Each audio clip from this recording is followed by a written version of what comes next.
Мале, брат, как ми се иска да убия някой. Що, брат, какво ти е интересно това?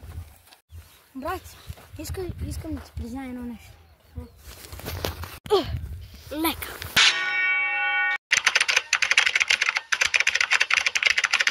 Брат, искаш ли да има един инцидент? Ама, брат, аз имам домашното български. Но не може ли да измислиш нещо? Нещо ще ме скара госпожата. Окей, добре. Тяна, брат, аре, чао. Добре, аре, чао.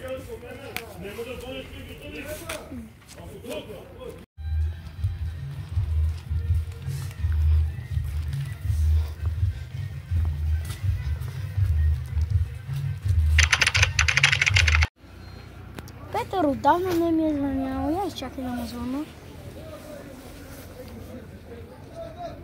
Какво става вече? Не дига.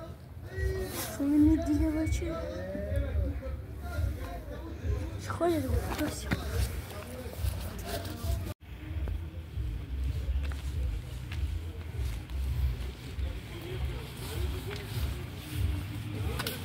Какво става, човек? Към нещо да ти разкажа за твоя приятел. Какво ми каза? Каза, виж, защото ти го по-вършка се какъв тош. Гъте го на някакво си поле.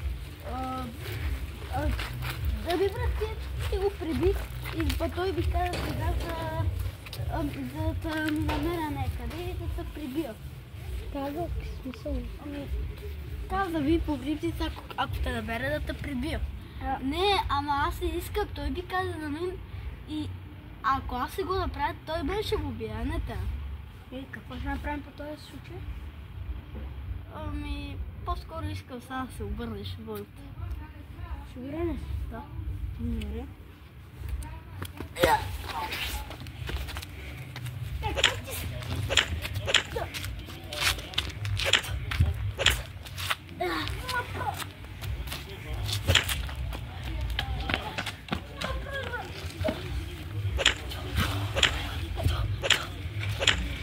Ще ти го върна!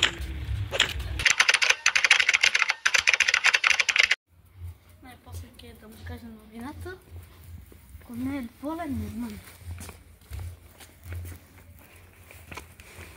Здрасти, шефе. Крайно време беше.